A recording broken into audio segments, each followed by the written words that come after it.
hit record. So we have this, and yeah, absolutely. No, welcome to everyone. And I just wanted to say, welcome from wherever you're at, wherever you interactively connecting from to, leading virtually for massive success. We're going to talk about three powerful practices that we need to master in these virtual times as we move closer to lockdown and all of these wonderful things as restrictions come down. So, my name is Roberto Del Corso. For those of you who have not heard me speak before, I'm going to be your host today.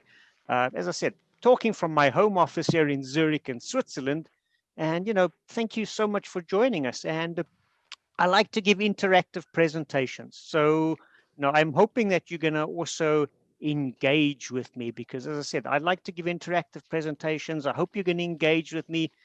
Just imagine that you were in a classroom setting and we're going to actively participate and engage. We're going to discuss. We've got some activities we're going to do.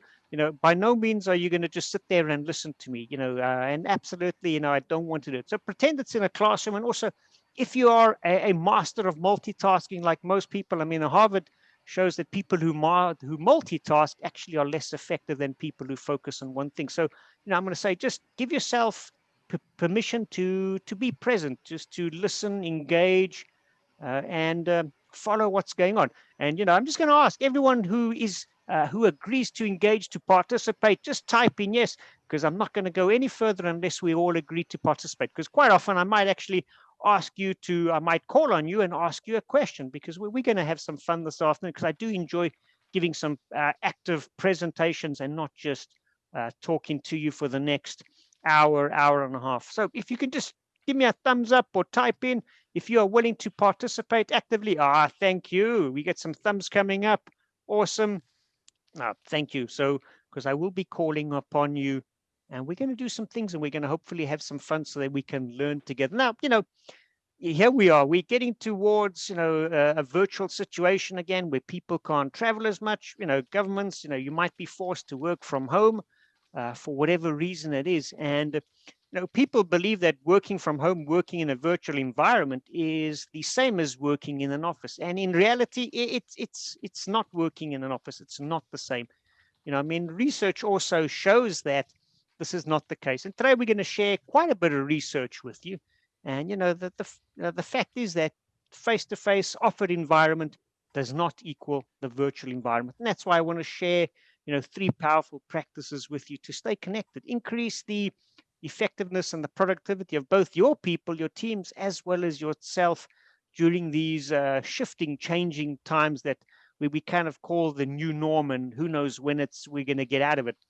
And I would love us to kind of use this time to practice those skills, because then hopefully whenever we go back to the new norm, it'll be great. But at least if we utilize this time of difficulty of virtual because of the lockdowns or the situation we're in to practice these skills, then we're going to at least do something good in it. And if you're a professional, you're working from home right now, partly because your company is asking you to work from home, or the government is. And if you're a team leader, a manager, you might be in sales, then this is definitely for you, because a lot of people are struggling, given that we have less access to seeing people, non-verbal body communication, the body language, and it's harder to build rapport and trust over these long distances.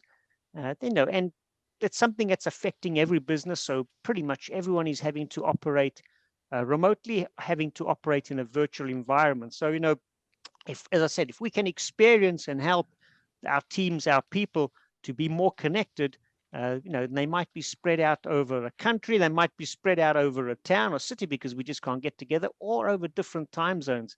So then this is definitely for you. And when you look at leading people virtually, whether it's your team, your colleagues, your customers, and they could be spread across different time zones, utilizing some of the tools that you can see on there. I'm curious. How many of you utilize some of these tools? I just think about it, a couple of hours into the day, and I've already used Teams this morning. I've used Zoom. I've used Skype, obviously use Outlook. I'm sure you guys have used so many out there also. And, and this becomes the challenge of us as we work in a virtual environment, is how do we operate in this environment? So over the next hour and 15 minutes, and then we'll do some Q&A.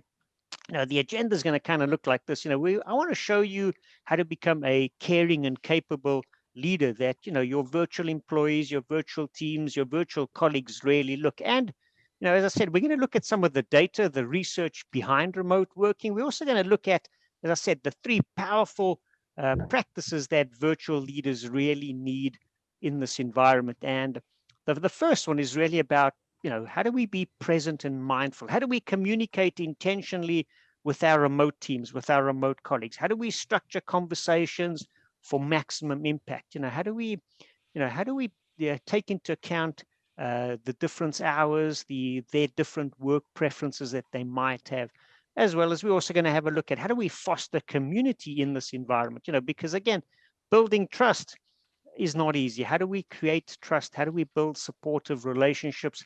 How do we stay positive during, these times at the moment, with all of the virtual tools that we have in this virtual communication? And then, the third thing we're going to have a look at is how do we accelerate the performance and development of the people that we lead? How do we build the resourcefulness, the autonomy of, our teams, our staff, the people that we work with, so that we can help them move forward in their jobs, in their careers, and for those of you who hopefully stay until the very end, if you do happen to need to jump off or you get disconnected for whatever reason, we will be sending out the slides. I'll also send out a copy of the recording. So, hopefully by the end of the workshop, we're going to know a little bit of how to stay connected and increase the effectiveness, boost productivity, as well as the morale of the people that we work with. And that's what, this session is really all about. It's how do we boost productivity, morale, and engagement with the people that we work with. Now, I want to start off with a little bit of feedback because you guys have been sitting doing not much up until now, so it's time to get you a little bit involved. And I'd love to, I'm going to quickly do a poll. So let me share the poll. Let me launch the poll. And hopefully, yeah, okay. On the poll, and you might need to scroll down a little bit on your screen, there's two questions, and the first question is, how often did you work from home before COVID-19? And, you can answer that if you like. I know Leszek, myself, we've been working at home permanent for a number of years, so every day.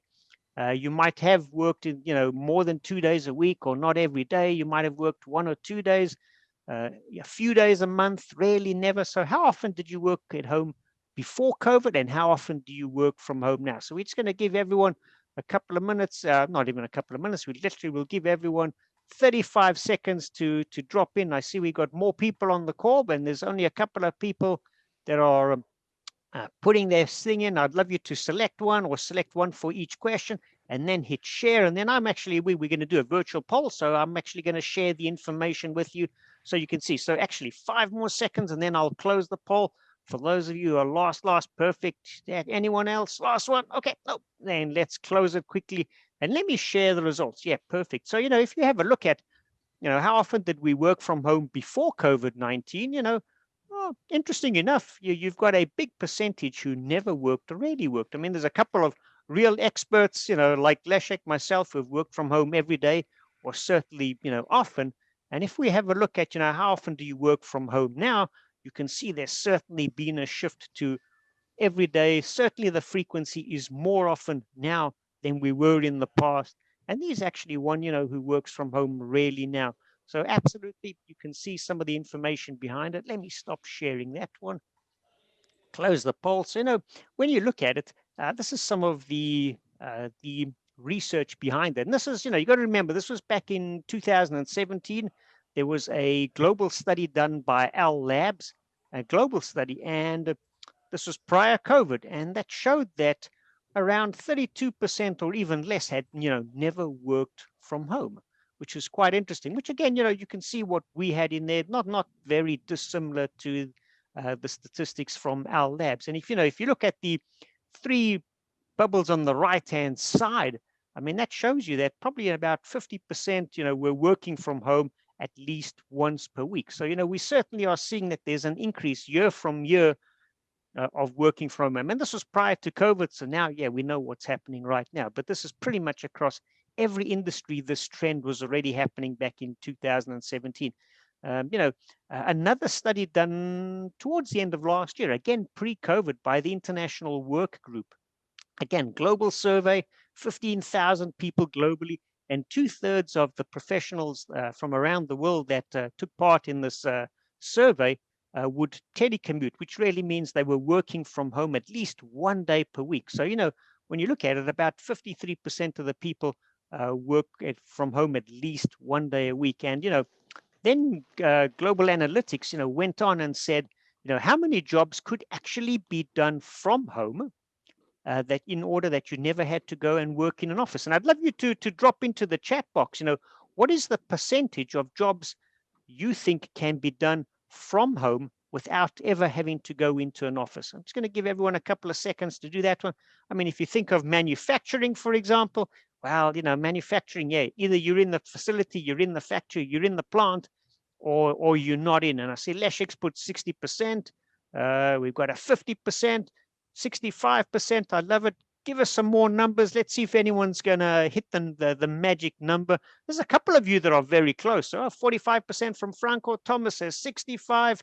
Excellent. Well, the number is 56%. So think about it. 56% of all jobs could be done virtually from home full time. I mean, that's more than 1 in 2 jobs. So, that's something interesting, and you can see the trend to it. And we're going to share some of the research around it and why it's so attractive. So, working from home is actually, it's a desire. Many people want to work from home, whether they work from home part-time or whether they work from home full-time, I mean, and this again, something done by the global, and, they came out and they said that, people would actually leave their company and go to a different company, do a similar job for a similar salary if it meant they could work from home full time or more often.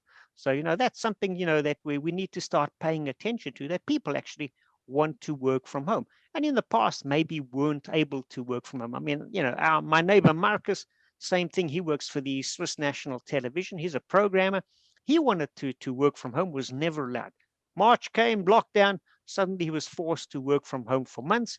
Now, when I said to him, why they never allow you to work from home, he said, they don't trust me. So that was one of the things of, they don't trust him. He's a programmer. He can work from wherever. And then suddenly he was forced into that situation of having to work from home.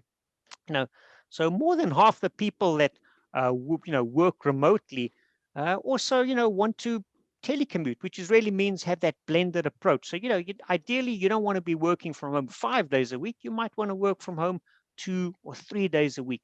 That would be ideal. And Marcus was no different. He said, no, I need that connection. I want to go to the office, but I don't want to go to the office 5 days a week. He was happy with 2 or 3 days, but lockdown, he was stuck working from home all the time, which is never easy. But it's an unusual situation that, we certainly were in. So, well, then, the same Our Labs went on and asked, some questions in terms of, what do people want? Why do people want to work from home? What's the important part? And the first thing that comes out in the research is that the important part is people who feel they have a choice, they feel they have a more positive experience. So if you have a choice, you have some autonomy, then it's like, yeah, I'm having a positive experience of working because I want to work from home. Obviously, as we said, current situation, not normal. Most of us are forced to work from home. And, if you look at the graphs, whether it's the European one or North American one, you'll certainly see that, the largest percentage increase comes from productivity and better focus. So, the number one reason people want to work from home and are choosing to work from home is people feel that they can be more productive and can also get rid of distractions. Now, if you look at the second one, it's also that you don't have to commute. You don't have to travel into the office. Now, depending on where in the world you're living in, which city, how far you live, I mean, you could be traveling quite extensively. When I was back in corporate, I had one of my guys that worked for me. He lived in Bern, and door to the office, it was 2 hours each way. So you can imagine, he was leaving 2 hours earlier to get to the office and 2 hours back, 4 hours of travel time. Most people, would, if they can, would like to get rid of that. And in fact, this gentleman was name is Mike, and Mike didn't take very long. He worked for me for about a year, and eventually said to me, he said, Roberto, I can't do this commute. And he went and found himself another job. I mean, 4 hours a day, he wanted to be local. He also had a family, a young child on the way. And you can understand, work-life balance, saving money is absolutely another one that, a lot of people feel is important to them. However, there's also some other studies that say that eliminating, the commute again is the number one reason why people would like to work from home. So, when you ask employees, what are the benefits? You will certainly find things like, less travel, better work-life balance in there, or as I prefer to call it, work-life integration, because literally you integrating work into your home life. Because, I don't know about you guys, but, since you've been forced to work from home, how many of you are working longer hours? I mean, I'm working longer hours. If you're working longer hours, just type in a yes or give me a thumbs up, because that's generally, I tend to find. And again, the research shows that as well. So, some of you might be asking, well, okay, so that's great research. Where was it conducted? And again, as I said, global study covering all continents, all sectors, all industries. I don't recall the exact number of countries that were in there, but I think it was something around 15,000 people. And again, better work-life balance is one that's really important, and it's an opportunity for us to see results. And as well as, again, it's the research shows that generally we work much longer. And in fact, again, research shows that if you're working from home, you probably work 1 day extra a week. So just think about it. And I mean, most of it is made up already from you're not having to commute. I mean, in my case, Mike was commuting 4 hours a day. He'd happily only work, one extra day if he didn't have to commute. The amount of days he was spending on the road just getting in and out of the office. So that's an important one. And again, flexible working hours. I mean, who enjoys kind of flexible working hours? Because you've got a bit more flexibility when you work from home. Yes, you've got to be on certain calls, on certain meetings, you've got to get your things done, but you do have flexibility. So if you're like me who enjoys a bit of flexibility, just say yes or give us a thumbs up, because flexibility, thank you, is is something that's also mentioned. And, it's also about being more productive, and as well as, cost savings. And these are some of the reasons that, thank you, Thomas, there's a lot of things, that employees, and reasons why they feel it's better to work from home than in an office, and as well as this, that we experience, you might have experienced um, some of the benefits that, maybe I haven't thought of yet. Hey, if you've experienced the better, TSS flexi time, yes, absolutely. Are there any other benefits that you've experienced that maybe were not listed there? If you've experienced another benefit, I would love you to type it in. I'd love to hear what that was. What have you experienced that maybe I haven't thought of? Because these are some of the ones that the research shows. And again, if you get a chance, type that in. And, again, going back to the study done in 2017, I mean, that showed that 71% of remote workers are happier versus only 55% of the people who are happy working on site. So, generally speaking, people who work from home are happier than people who have to go to the office every day. So, and the research went on and explained that that's really got to do a lot about autonomy and the feeling to choose. So Leszek says, commute to and from work is also work, therefore home office, less work hours.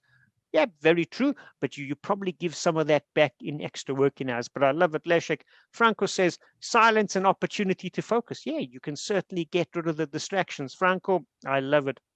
No, thank you for it. If anyone else has got, share those, and it'll be great to hear, and then just carrying on, I mean, what about some of the benefits for the companies, for the organizations themselves?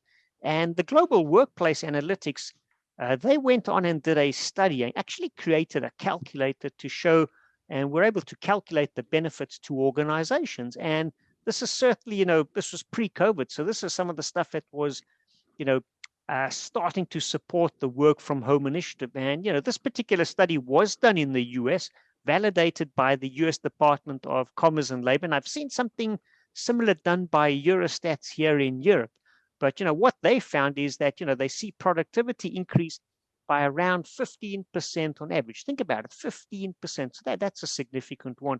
And then companies also can gain some money or save some money by not having as much office space. Yeah, they talk about a 25% reduction in office space And I was talking to one of the VPs at Schaeffler, and they're busy going through a study at the moment. And the number that they were estimating in terms of reduction in office space was a lot higher than the 25%.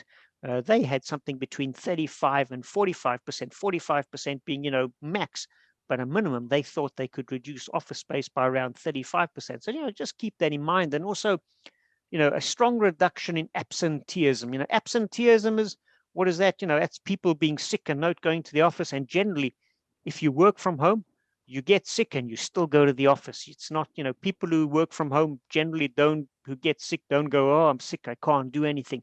So there's definitely some huge benefits to the organization, as well as turnover. I mean, staff, in terms of wanting to leave the company, there's a reduction in that. So there's lots of big benefits for the organization, as well as to those that we saw with the employee. And a more recent study done by Stanford showed that remote workers were 20% more productive. And listen to this one, half as likely to look for work as those who worked in more traditional environments. So think about it, 20% more productive and half as likely to go and look for another work to change their work. So, this is something that is, very important to us. And this is going to be interesting one as we jump into the chat, because again, I know we're doing some sharing and I'd love you to share some more and use your chat box. And again, when you type in, don't forget to hit the submit. I'm asking you, what are some of the major challenges that you might have experienced or, from others that are working from home or full-time at home or part-time, so it might be things that you've seen, might be things that you've experienced, you've heard from family, from friends, from colleagues. What are some of the major impacts that you might have seen and concerns? I mean, Leszek says, no open offices at home office, communication. Yeah, communication, both sending and getting the right message. Absolutely. What are some of the other ones? I mean, when I think about it, again, it's certainly, the ones I see quite often, again, is, work-life balance. Yeah, that becomes a problem because we tend to work more. But yeah, if you can share some of the things that you're experiencing, which you see as major challenges or concerns, I'd love to hear them. Again, self-discipline and and the owner of self-organization, self-discipline, absolutely. That's certainly one of the things, and probably the worst person to be accountable when you work from home is me. So I struggle with self-discipline, and I'm the most, and it's difficult to be accountable to myself. Some of the other things, challenges, having a place to work, not sitting at the kitchen table. I love it. We're going to talk a little bit about that. Having structure helps, most definitely. Working from and to, yeah.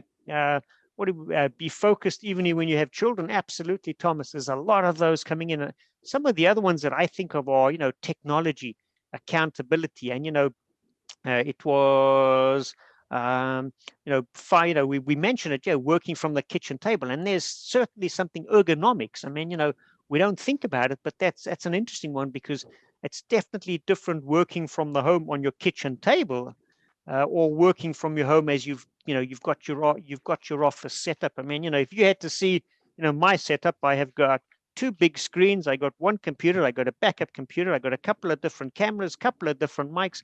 I am set up to work from home.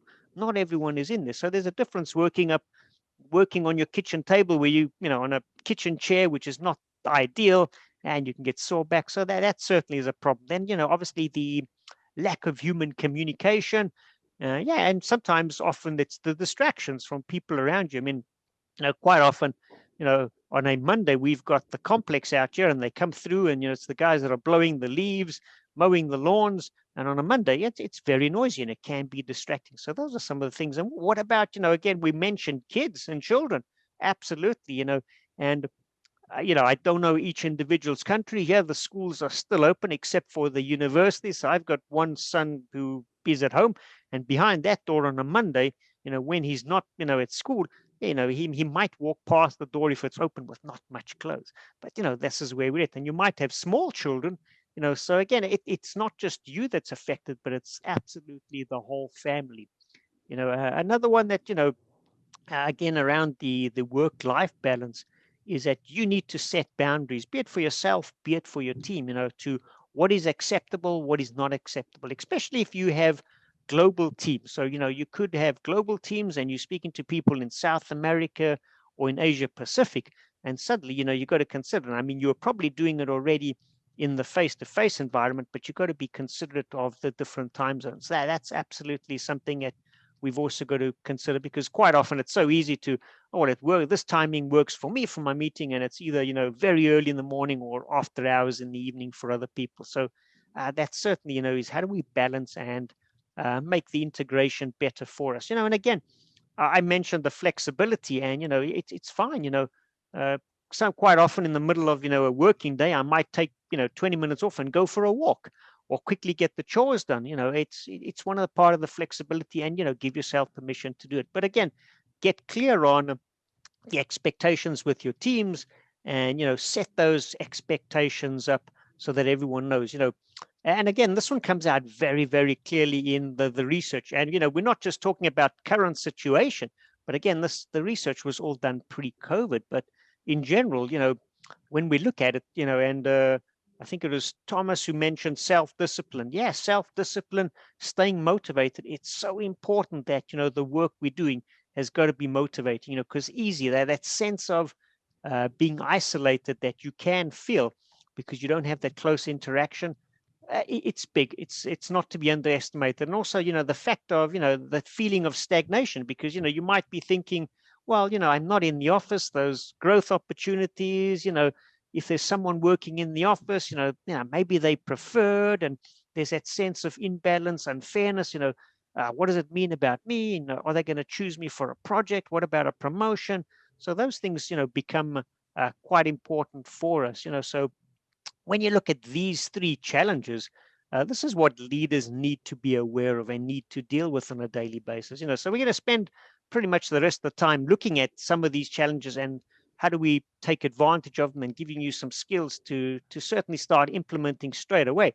So earlier we looked at the some of the challenges, but now I'm going to ask what are some of the challenges that you've either experienced, heard from other people around leading virtual teams? So here you are in this virtual environment, like most of us are today. What are some of the difficulties, some of the challenges, the issues that you are feeling around? And drop those into the chat box. Hit submit. Would love to hear some of your comments on that. Because the one that jumps to mind with me, is again, we mentioned, how do we hold the people accountable? Because if you've got a virtual team, how do you hold them accountable? I mean, you can't just measure them in terms of, are they sitting in front of their computer, because they could be sitting in front of the computer and doing something totally different. So how do you measure that? So that certainly is one to me. But I'd love to hear from you guys. Well, what do you see as some of the challenges from managing or leading remote teams in today's environment? I'm going to give everyone a quick chance to type something in. I'm going to have a quick sip of water. Okay. So absolutely, some of the issues, again, it's also going to be around the productivity. How do we keep our teams, our people motivated? How do we keep them engaged? As well as, I don't know from your side, but if you like me and you like to connect with people and you like to see facial expressions, etc., now that we all, wearing masks, walking around, you can't see a person smiling. It's not so easy to get, the body language that's coming through. So these are some of the challenges, and I'd love to hear from you guys. And also, how do we build trust with the team? Even when we don't see them on a day-to-day, face-to-face connection, because trust is the difficult one to build, and it's difficult to maintain in this virtual environment. Oh, excuse me. It's certainly an easy one to erode, but it's difficult to build up. Another one is can certainly be around teen literacy. And Leszek says proper communication, making sure you're being understood correctly. Absolutely, around the communication, very, very much so. Also, team literacy in terms of all the tools we looked at earlier, because we become so dependent on the tools, on the technology to be able to communicate well without the face-to-face connection. So, how do we manage and how do we know how to use the tools, as well as a sense of belonging? How do I still feel connected? Do I belong to a team? So those are some of the biggest ones. And I see, we've got some were able to work alone anyhow, now or before pandemic, absolutely. but some need a higher communication frequency. Yes, I'm keeping them topics listed, more details. Absolutely. Communication, in these sort of times, over communication is definitely better than under communication, from whatever part of the organization. When we went in the first lockdown, there were some CEOs, some managing directors, some teams that were connecting every day. They would go out and connect with their people every day. And in fact, I was talking to one lady in South Africa, and she said, "Yeah, I've never seen my CEO as often as I have now. I've never spoken to him as much." And that's what good leaders are doing, absolutely connecting more. Uh, Put and control the deadlines for precise formulated tasks. Absolutely.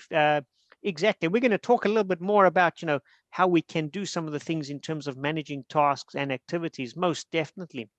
So I love it. So any input that you can provide, please drop it into the chat box. The three biggest challenges is really around ensuring the performance, getting the performance that we need from our people, and then again, how do we keep them, how do we get them focused? How do we keep them focused and engaged, because that becomes a difficult one. And again, it might involve a lot of you having to do some coaching discussions with them, developing them, that, because it's people that you don't necessarily see on a day to day. So you need to help and have those conversations with them.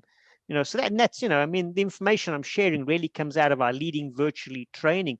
I mean, which is a 6-hour program. So I can't share everything with you on this, but I'm going to certainly give you some basic skills that will help you lead people remotely. And it's certainly going to give you the benefits. You can take some of the stuff away that we talk about and start implementing it as soon as you leave the call today, which will certainly help you, your team, your organization, and will take away some of the challenges that your teams and your people are going to be dealing with. And I'm curious, uh, anyone know a gentleman by the name of Ken Blanchard? If you know a gentleman, just either give me a thumbs up or type in a yes, would love to know. Ah, perfect. Thank you. So we have at least one person that knows. And I'm curious, Ken Blanchard, you might have heard, oh, nope, Thomas says no. Well, Ken is, he's an author of probably well over 60 different books. And one of them is the 1 Minute Manager, which I think sold, well over 13 million copies around the world. And he's always been one of my, let's say, leadership heroes, because I've always seen Ken and I've known about his books and whatnot for several years. So earlier this year, before we went into lockdown, I had this awesome opportunity to go to the US and actually meet with him. So here I get to the US, we're sitting down and I'm having dinner with Ken and his wife, Margie. And, in the discussion of the conversation, I said to Ken, again, I got back from the US on the 4th of March, and I think we went into lockdown here in Switzerland on the 16th. So literally, 2 weeks later, just before. And I said to Ken that evening, I said, Ken, what is, one piece of advice you could give to, to leaders, to managers, in this world that we're in? And this was pre-lockdown in a lot of places. And Ken, being this very humble, quiet person, he kind of like leaned over, had a quick look around, just to almost see that no one was listening to our conversation. And, he kind of said, as a manager, the most important thing is not what happens when you're there, but what happens when you're not there. And I had to think about that. And I thought, that's an interesting thing. But immediately I connected. I mean, I come from South Africa, and, the saying we grew up with is, when the cat's away, the mice will play. That's what my parents always used to ask me. But it really is. I mean, it's the true test of a manager, or whether you're a good manager, a good leader, is, can you take 2 weeks of vacation and not constantly be checking in on your emails to know that things are going on?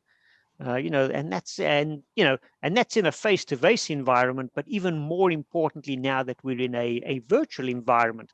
So the test of leadership is not, is, can you go away for a day or two or a week and not constantly being monitoring people? Are they still motivated? And that they're working from home and they're getting the right jobs and tasks done that you want them to do. So again, that this might sound like, some of us, whether in the first wave or the second wave, it's really, in the virtual environment, it's harder to understand what is going on, given that we have less non-verbal body communication. I think Leszek touched on it earlier, the body. And, it can be frustrating, and it can certainly be harder to understand, especially as tasks tend to evolve and goals change, and you've got this additional layer of separation from your manager. It's demoralizing. It can be also very isolating, because you don't have the interaction, as well as frustrating with all of the technologies that you need to master, because you're jumping from Teams to Zoom to Skype to WebEx, and then you got mute and double mute, and sometimes the camera works and the settings change, and it can be very frustrating. So sometimes you feel like you're just working so much longer that you almost don't have time to jump into the shower and brush your teeth, than if you were working in a normal office environment. And at least that's certainly, and that the reason behind that is because most people have never mastered the skills. They've never mastered the mindset. They've never learned the skills of how to lead in a virtual environment, because up until now it really wasn't needed. So once you do learn these skills, absolutely you'll be able to become more productive, effective, engage your teams, increase their morale, their motivation behind it while they're working away. And that what really means is you'll be able to take your teams, help them overcome challenges more quickly, turn goals into reality, and drive projects forward, drive business results. So that's certainly something that is an important one. And, we're going to jump onto the next slide. And I absolutely love this statement because, this no, not this statement, no, wrong slide. I guess I've mixed my order of the slide, you know, and, just so quickly, I know it's not about me, but I just 30 seconds about me, because I don't want you to know who I am, but more where I'm coming from, so you understand, why it is that I, want to share this. Because, as I said, my name is Roberto Del Corso, so a good, strong Italian name, but on the other hand, I was born in Johannesburg, South Africa, living in Switzerland. So if you've ever been to South Africa, or you know where South Africa is, type it in. If you've never been, then you should definitely go down there when you get the chance, because it's a great, great place. And having moved to Switzerland, but prior to that, launching new business units in South Africa, coming to Europe, doing something similar. I've always worked in the automotive aftermarket, and I've had the privilege of working in, I don't know, 30, 36, 37 different countries around the world at various times. I've been able to, lead teams on 3 different continents all at the same time. So I've really had a lot of opportunity. And, at the same time, you launch projects, things happen, things don't happen. Some of them work out better than others. I mean, if you want to learn how to do an acquisition, and within 6 months, the company's worth half of what it was, I can teach you how to do that. So, a lot of the stuff I'm not perfect. We're all there, and but when I look back and over the time that I had launching products and driving projects forwards, I always looked at it and I said, well, what is the common denominator when things work and when things don't work? And inevitably, you boil it down, and it's really around the people. And if the team communicates and works well together, we succeed. If they don't, it tends to fall apart. And then you look at the amount of work that we do in teams, and you go, wow, okay. So, you start to collaborate that. So that's, I'm coming from, because, it's, it's my dream that to help people really to, because I was in the situation where I was coming back from London in the UK. I just come back from winning an award for one of the global projects we had launched from Sullivan and from Sullivan, and we came back. And on the plane, I got a message. So when I get off the plane, I listen to the message, and it was my CEO saying, "Hey, Roberto, as soon as you get to the office, I need to see you."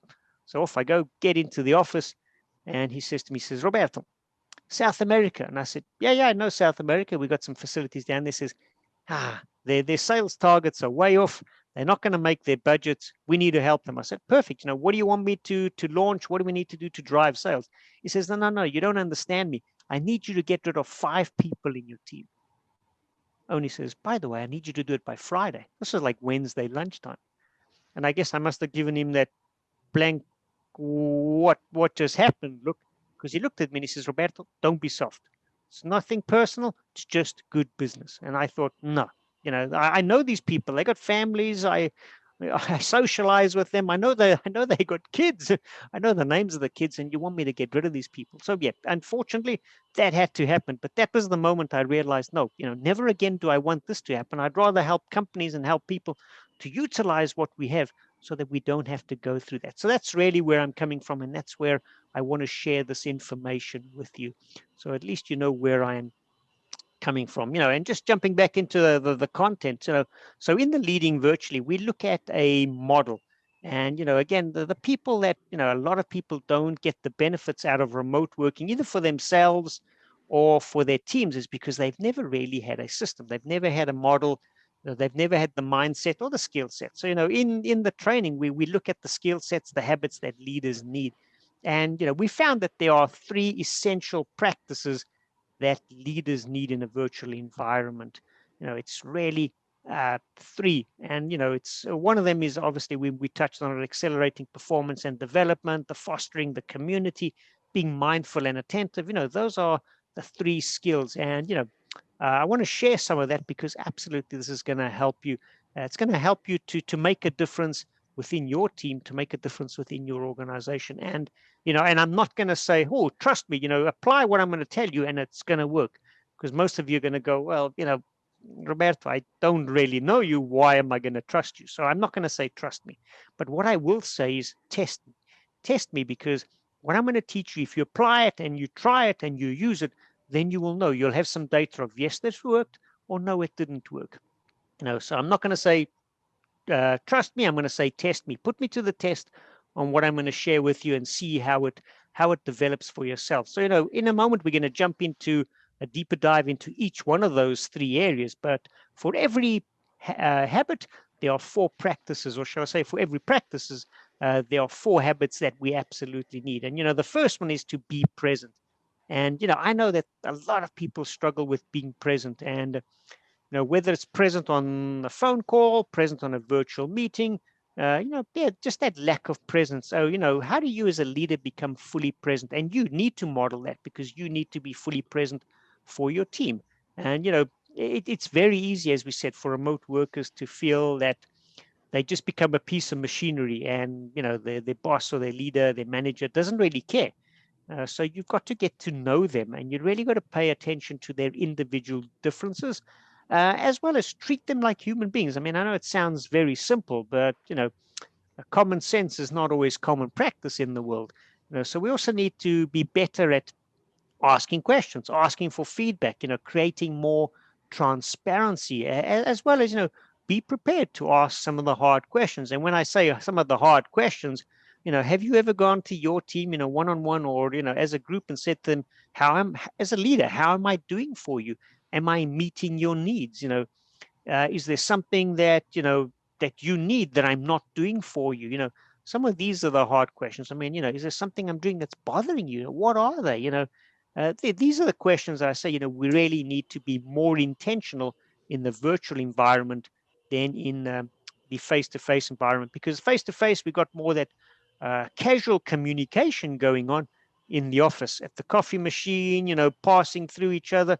Well, in the virtual environment, you don't have it. So that's certainly something to start looking at. And this one, I mean, you might laugh at the sentence that's up there, but believe it or not, we had one of the leading virtually trainings 2 weeks ago, and this one came out of one of the trainings we had, where the person actually said, I love our team meetings. It gives me a chance to catch up on all my emails. Again, multitasking, but not being present. And I've experienced it. I've seen it, because in corporate, I used to work very closely with our sales director.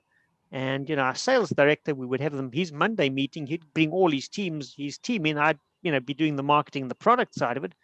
I'd bring my team in, and he would be literally going through his sales debrief, his weekly one, and he was answering his emails, not being present. Imagine how that made his team feel. So one of the questions I'm going to ask you, and I'd love you to use the chat box.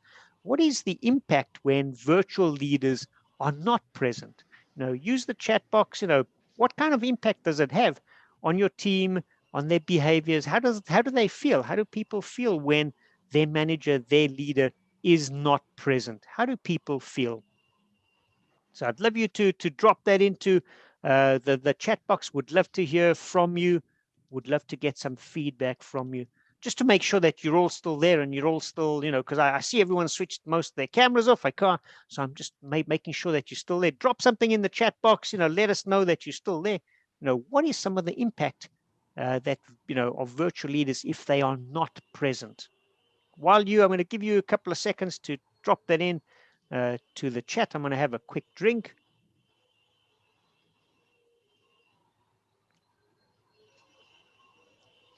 Thank you. So, their work, yeah, they feel that their work does not count. They don't feel important. Absolutely.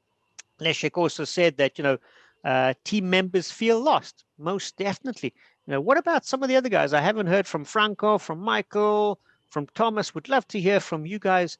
If you can, just drop something into the chat box of, what it is that you feel is one of the big impacts. I mean, some of the ones, yeah, you lose their trust. Absolutely. Franco says, I agree with them. Hopefully, Franco, you're saying you agree with all of the ones above. Ditto. uh, yeah, most of the time they feel lost. Yeah, definitely. I mean, there's issues around engagement, motivation. I mean, one person, when I asked one, they actually said no, anarchy, because the bosses, and there's anarchy going on. Yeah, and all of these things really, and we've mentioned it, destroys trust. They feel disvalued, they feel abandoned, and it's a false freedom because we tell them, or we force them to work from home, and yet at the same time we then don't communicate to them. So they've got this freedom where they want to work from home, and suddenly they feel out. Roman says, like an orchestra without a conductor. I love the mental picture you've just painted for me. Yes, very much like an orchestra without a conductor, for music lovers. But yes, and the first thing you need to do for your team is to be present, and we're going to talk about the importance of being on camera. And I know that most of you switch them off, and that's why I always leave mine on, and that's why I asked everyone, if you can, switch your cameras on, because it helps us to be present. It helps us to create that little bit of connection. And having your camera on is one of the easiest and best ways to be present. And again, as I said, creates that connection. So whether it's on every phone call, video, whenever you can, you need to be present, you need to be engaged with your team, and you need to model it. I mean, you need to be the example. And quite often what I say to people is, if you've got a team, and quite often people don't like being on camera, but maybe what's the expectation? Again, set it up as a team and say, well, okay, for this type of meeting, we're all on camera. For this one, maybe not so, but you set it up. Once you've got that expectation, it's much easier to hold people accountable than just hoping and assuming that people are going to do it.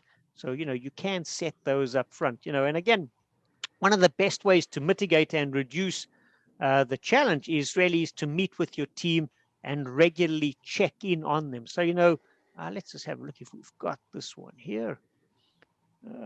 I'm just looking for my polls quickly.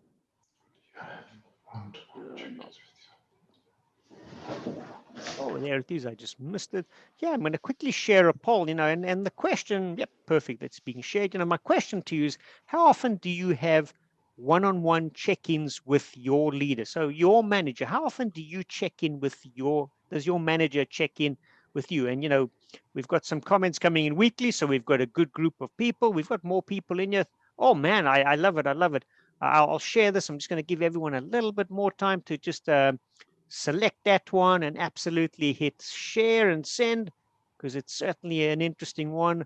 And we'll give it 10 more seconds, because that's quite often, I mean, having a check-in is one of the things that we can do, the best ways to mitigate the feeling of isolation. So this is how often we do as a team. Okay, anyone, last 5 seconds, and then I'm going to quickly end the poll. And 2, 1, and no, let's end that one. Let's quickly share that one. And we have a great group here. So, we've got, people saying weekly. Absolutely. We've got people saying every other week. We've got once a month. We've got rarely. In one of the groups I had was about 4% that said never, well, which is really sad, because you never want to hear never, but it certainly is an interesting one. We'll share a little bit more about that one now. So, as you can see, we've got a good group here. And in corporate, I actually landed up having 2 check-ins with our team, because one, I would have our team meeting. So we would review all the projects or the marketing initiatives that were going on. And we would do that as a team. But then I would also have a one-to-one conversation, with them in terms of their performances. But then the important one is also have a one-to-one conversation where it's their agenda. and we would do this weekly, and it didn't have to be a long one, and we'll talk more about it. But absolutely, it's got to be about the more communication you have in a virtual environment, the better it is. So, if you can increase the frequencies of your meetings, very much so. I mean, research says that at least once a week is absolutely, the ideal. And, I would say, it really is, let's do it once a week minimum. And they don't need to be they don't need to be long sessions. I mean, these, do them once a week, keep them short. But the important part is, focus on what they want to talk about and not what you want to talk about. What that really means is, for this second communication, don't look at, what they are doing, but check in on them. Don't check in on their work, check in on them. See how they're doing. And that's why I say it's really, the individual's agenda. What do they want to talk about? What do they want to ask? That to me, that's the important part, because, with teams, yeah, you can have visual scorecards, tools where everyone can track and everyone can see, everyone's assignments and their progress, and that helps to drive the accountability. But this one-to-one time is really, don't use it as your team meeting, but use it really to check in, with the other person. How are they doing? It's their agenda. And I would say, schedule that in so that at least you've always got it. It's in there and everyone can count on it. And then also, if you suddenly need to do one ad hoc, absolutely do one, especially during these crazy times. Do one. The training also suggests that leading in one-to-one about the conversations, absolutely important. I mean, there's also several different templates. If anybody wants to see, or I can share some of the templates of how to have these meetings, how to set those up. Very simple but powerful tools that we can do. um, you know and again, it's really, we spoke about this, but again, the research also validates it. Coming to video, coming to one-to-one conversations, team meetings. I know people don't feel comfortable on camera, and I don't feel comfortable on camera either. I don't like to look at myself on camera. I hate the sound of my own voice. These are some of the things. But on the other hand, the more you do it, the benefit, you're going to see the more benefits. You're going to see the advantages, because there are so many. And I'm going to ask you, use the chat box again. What is the use? Why is the use of video so important in virtual communication? What are some of the benefits? What are some of the advantages that you can see from using video on virtual communication versus not? Leszek says, yeah, you don't non-verbal communication. Absolutely, you don't have. If you don't have it on, you can't see the non-verbal communication. I mean, most of you got your cameras off. I couldn't tell you if you've all disappeared and I'm sitting on my own and no one's even listening, or if someone's there. Thank you. Body language, underlining your message, very much so. I mean, body language is a big one. I'd love to hear from some of the others, Franco, Michael, Thomas. But yeah, you can engage them more. You can see people's reactions. And when you got your video on, people become, let's say, more than just one dimensional, because we talked about the kids earlier, and you might have small kids, pets, all sorts of things happening at the house. And I think um, in the past, where we were all talking about, we need to be perfect, and have super backgrounds and make sure there's no distractions going on in meetings. I say, keep things real. I mean, we live in a world where, if the door opens and your 3-year-old son or daughter walks in, brilliant. Let them walk in, let them sit on your lap, introduce them to the team. This is the world we live in. And I think, we can certainly make it more than just one dimensional, where you only see a name on a screen. So, bring them into your home, and also at the same time, I mean, people used to feel, well, I always need to be dressed up, and, well, move away from that, because don't get hung up on that. I mean, do what you feel is right. I mean, I'm in jeans and a t-shirt, jeans and my shirt. That's probably the normal clothes. But again, because your hair might not be done, just go on camera anyway. I haven't shaved, so I can't go on camera. It's part of life. Give yourself some grace. Give your people some grace. Life happens. And let people. Let's move on from our preconceived ideas of what is acceptable and what isn't. So think about that.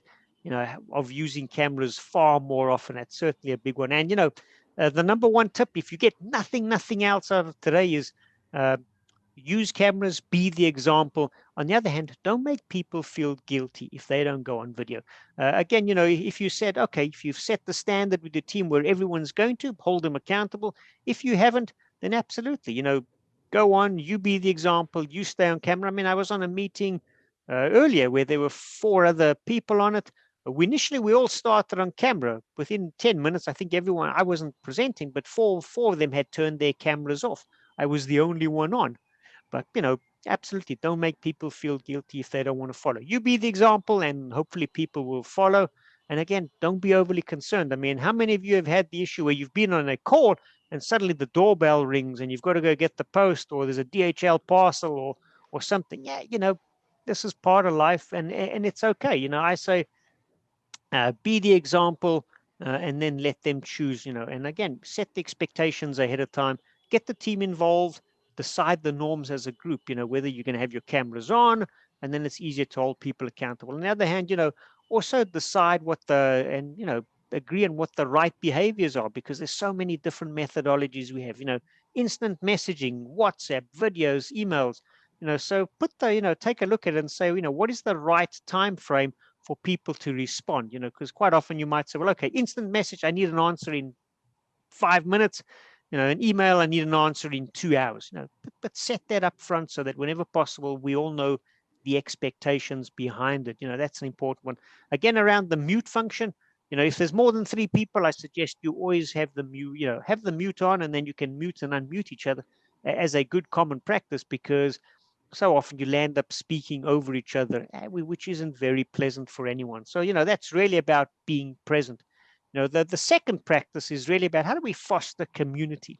Because people really struggle with this in the virtual environment. So, there's also 4 habits associated with this. And, it's from building trust, making sure that people have the technology that they are supporting, that you're supporting their need. And I'm not just saying invest in their connection, the one-to-one connection, but also if you need to invest in their IT connection, get them either trained up or, find ways in order that everyone becomes comfortable on the tools as well as in the one-to-one, invest in that connection, invest in time in meeting with them face to face. Because again, many people struggle in the face-to-face environment. And, also about celebrating success. I mean, what are some of the ways that, you might be celebrating success?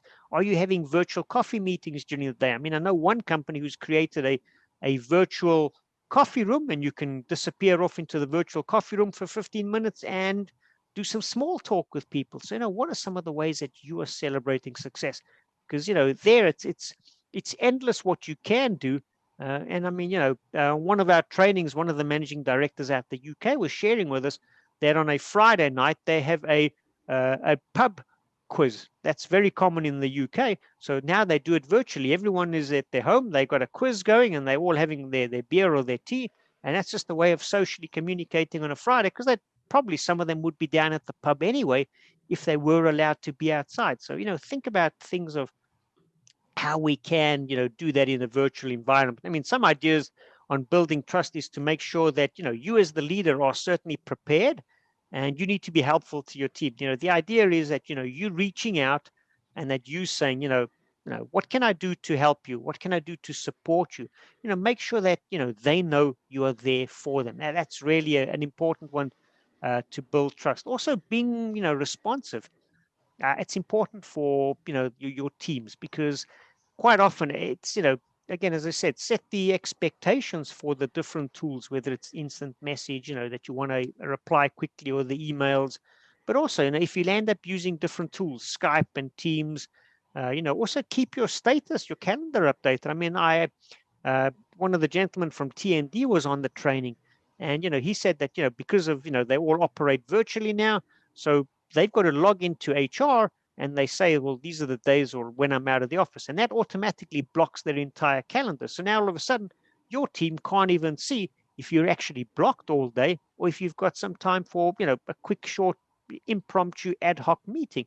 So he's had to go in, undo everything that HR has done, so that at least his team can see that he's available. So absolutely, be available for your team, because your team needs you during these times, far more than they did in the face-to-face environment. So you also need to make sure that you follow through on your commitments. It's harder to build trust in the virtual environment, and especially when you don't follow through on your commitments. It's very easy to erode the trust, and then it becomes difficult to get it back in the environment. So you also need to make sure that you treat everybody fairly, and that's important, because some people, you could be in a situation where some people get to go to the office, some people are out of the office, and then there's suddenly that sense from the team of, well, the people that are in the office get treated better. May or may not be true, but that's one of the senses of this unfairness. They get chosen for a new project, or they get to do that exciting thing, I get overlooked. So one of the things that I suggest, and I used to do this with my teams, whenever we had people that were connecting from various sites, as long as one person had to dial in, which was pretty much always, then I would have the complete team dial in, even though we were all in the same office, and some of them were even sitting, looking face to face. I had everyone dial in. And the reason is because you've probably been in some of these meetings where, some people are in the conference room, some people are remote, and suddenly you go to the back and someone starts to draw on, the board or on the flip chart, and guess what? The other person can't see. And then suddenly you're sitting around the table and you talk to your neighbor and on a side topic. And, the person on the call cannot hear anything. So, to keep it fair, if one person's got to dial in, make sure everyone dials in. That way, you keep it fair, you keep it even for everyone, and they'll feel it. Another thing is, how do you protect the people? And I say protection because it's really about, making sure that they know you've got their back and that you're going to support them. And also, are you going to, give them visibility? Are you going to promote them, inside the organization as well as outside? And what I mean by promote is not necessarily, give them a bigger job or a better job, but it's certainly about promoting them, and one of the ways, because now again, quite often you don't have that cross-functional, marketing talking to finance, marketing talking to quality or sales and getting involved. So why not send one of your team members to one of their meetings and vice versa? At least you then, and that's where I say you can promote them internally. They get some exposure, they bring some information back. It's a way of building trust, and it's a way of involving people at different levels within the organization. So the other one that I think is especially important with the current environment is to make sure that, people have the support on the technology, and, make sure that everyone, especially those remote, that they know how to use the technology. So first, you need to spend some time. You need to be competent in the different technologies. And the second one, so you need to invest some time on Zoom or Teams or whatever it is that you use. But then, once you've become an expert in it, also have a look within your team. You might find one or two people who are really, really good on one or other software, and then you can make them as, the mentor to the rest of the team. And then you can say, well, can John, you are the mentor on Microsoft Teams.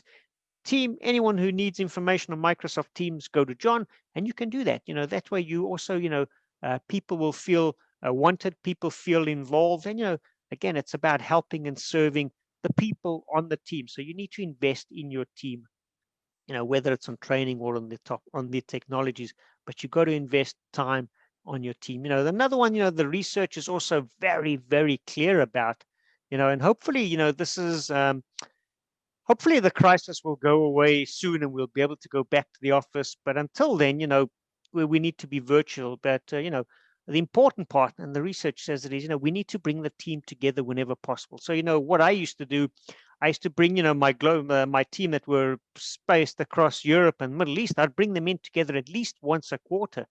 And especially if we were starting a new project, I would bring them in face to face because, and I know that and I appreciate that, there's not always the budget or the means or the time to invest in bringing people together. But, face to face, at least once a quarter is what seems to be ideal. And that's an important one because I don't know, there's just something different when people get together.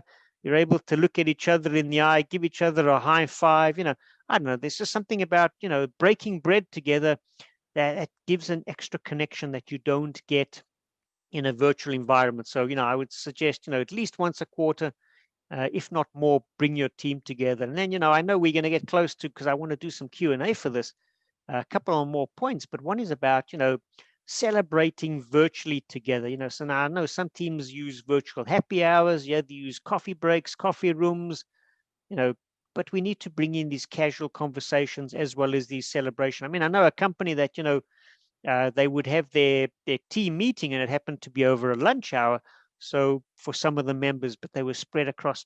So what he would do is, he would make sure that food was delivered for them to eat during their lunch hour, during the meeting that they were having. So these are some of the things. I mean, personally, I loved movies. So when I was back in corporate, I would, send out, if there was a good movie coming up, I would send out movie tickets and, voucher for some cold drinks, some popcorn, so that at the next team meeting, because they would all try go away on the same weekend, obviously across Europe, they come out pretty similar. So in the next team meeting, there was something to talk about, even though, we had a shared experience, even though we were in different countries around Europe. So these are some of the ideas. And, you know, there's even, organizations that when a new virtual employee starts, during the process of, interview, they find out what their favorite snack is.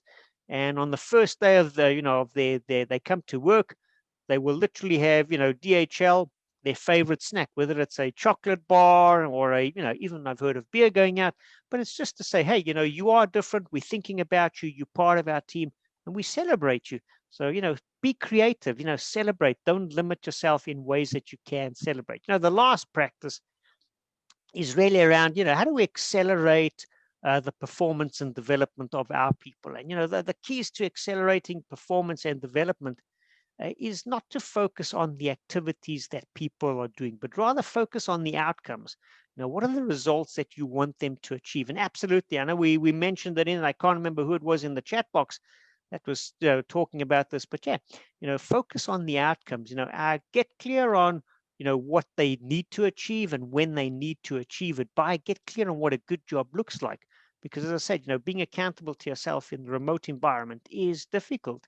And again, have some virtual visual scorecards that everyone can see, and it keeps the transparency at the level where everyone knows who's up, who's down. And again, we need to encourage self-reliance. Self-reliance is really about you need to have good coaching conversations with your people. And again, don't be overly directive. I know that I think most of us, I think 53% of people use one leadership style, and I think it's only 1% that actually use four comfortably. So which really means that probably half of the time you're going to be using the wrong leadership style. So don't be overly directive, because people, especially when people are struggling on an assignment, rather than telling them what to do to fix it, rather ask them lots of open-ended questions, and only give them direction when it's really, really needed. And the third one there is facilitating networking, both within your team, but also outside of your team. And I said,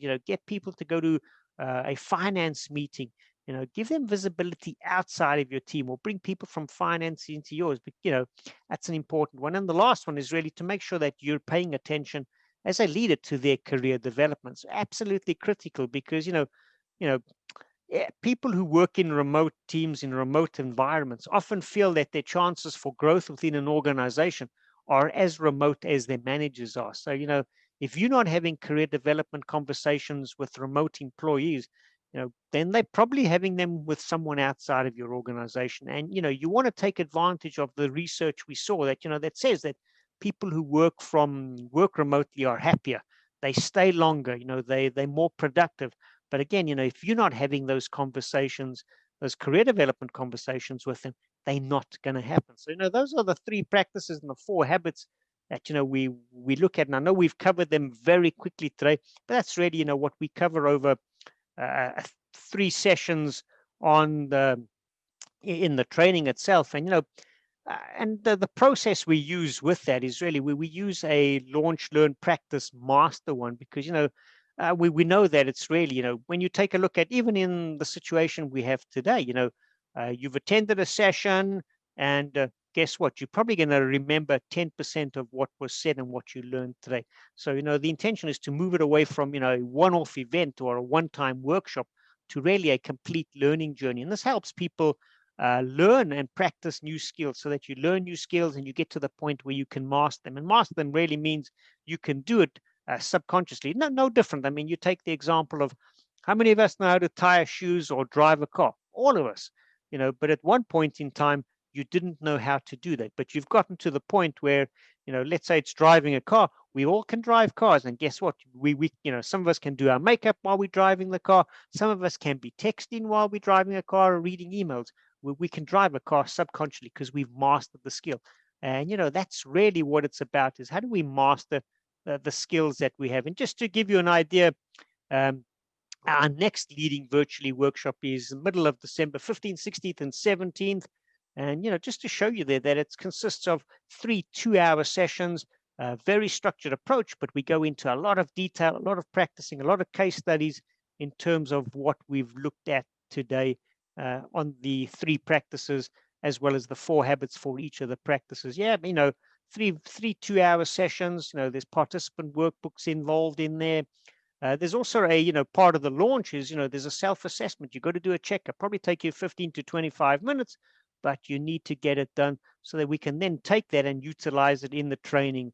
And, absolutely a critical one. And just a quick one. Yeah, perfect. Last one. And then we can go to the Q&A. And I just quickly wanted to share this, some other resources, because quite often, and, feel free to drop in, and I won't share this with any, I won't share this again. But I just want to make sure that, if you're looking for some other resources, whether, you want some links to articles or ebooks about the topic we've talked about, an invitation to the next webinar, or maybe you want more information about, the training that we're going to do in December, or maybe, you think, oh, well, this is really good. I learned some information. I wish that someone else in my team or in my organization had been able to hear it. Now, if you're looking at, wanting to do, a lunch and learn, and I'm happy to do something similar for your team, for your organization, we would absolutely love to, hit that one, and then let's connect and have a chat. Or again, you might just want some additional information about, the leading virtually, the model we looked at, and if there's anyone else, just going to give it another 10 seconds just to give everyone the opportunity to have a look at that.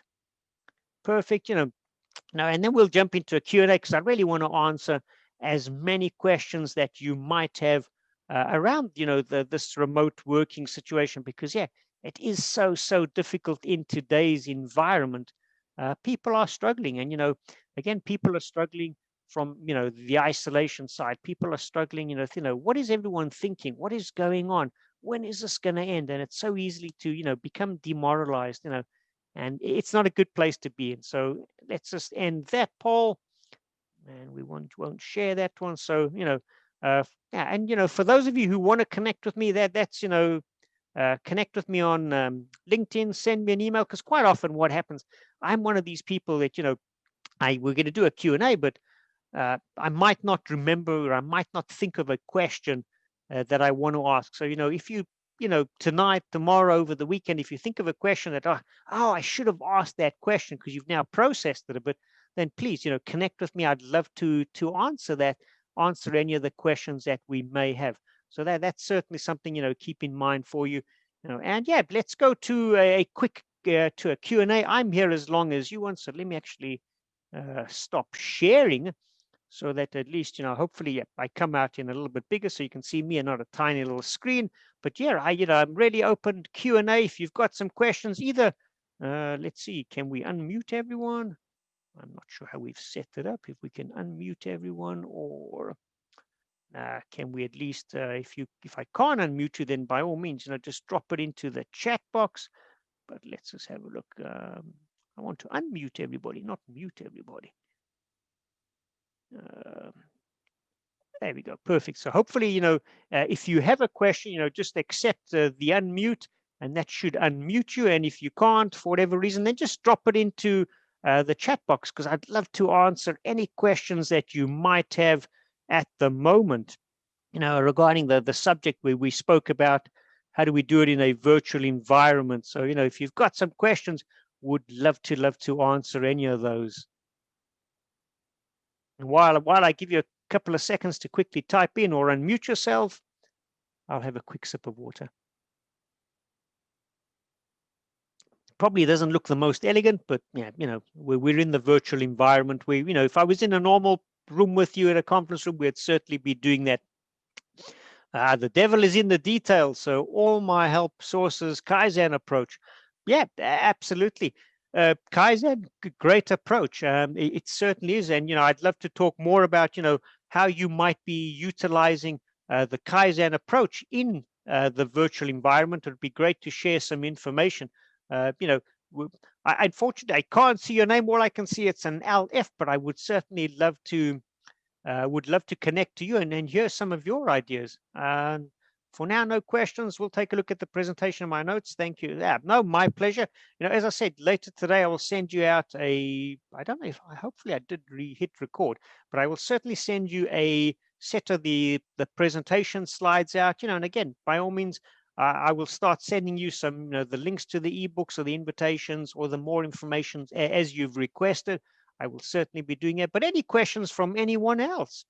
From Franco, from Michael, Leszek, from your side, anyone that might have some questions? I would have a question. What would be the right way to respond if you are working on something and then someone approaches you and asks you a question? Should you poke you on maybe on chat, sends you an email? Would it be better to finish what you are doing and then respond, or respond straight away?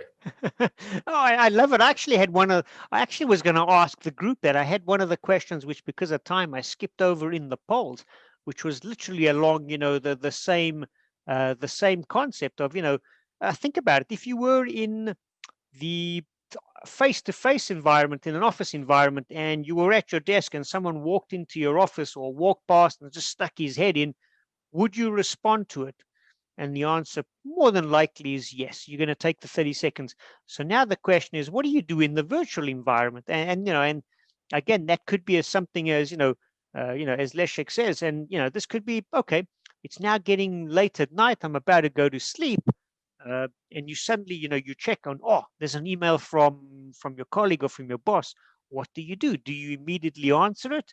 Or do you wait for tomorrow? Or do you open it and have a look and then decide? What does everyone do? So it's always an interesting one.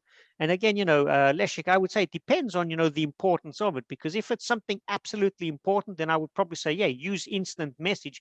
As long as the team's aware that instant message is really important, then I need an answer in whatever time frame you give it.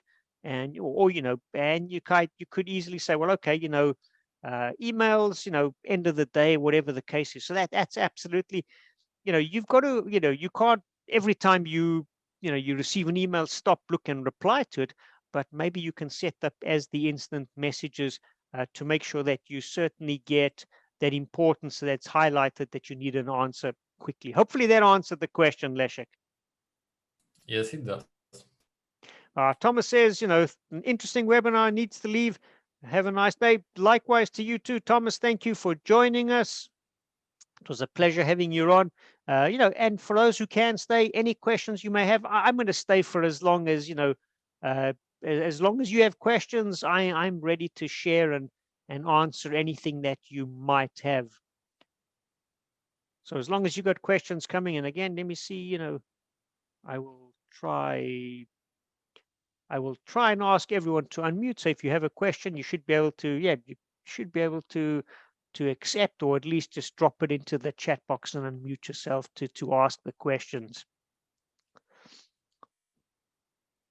Yeah, because there's so many situations going on today, and a lot of the questions can be around how do we celebrate together, or how do you manage, how do you build the motivation? And they certainly, there's so many different points, and we looked at the the three key practices, the habits that we need to develop. But if there's any one take that you can take away from today, is absolutely use video far more often than you might do it. I mean, I stay on video for every call, regardless of how I'm dressed or regardless shaved or not. But that's certainly an important one. People need to leave. Thank you. Take care. In that case, then what I'll quickly do, I just want to share one last slide. Where's my share screen gone?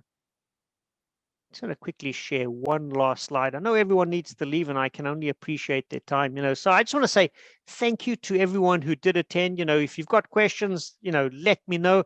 But one final thought for the day, as you go out today, it's, most of us spend too much time on what is urgent and not enough time on what is important. So I'll leave that with you as the last thought. And I can only say, thank you to everyone. It's been an absolute pleasure. Looking forward to connecting with you. Thank you, everyone, and have a fantastic afternoon. Thanks, everyone.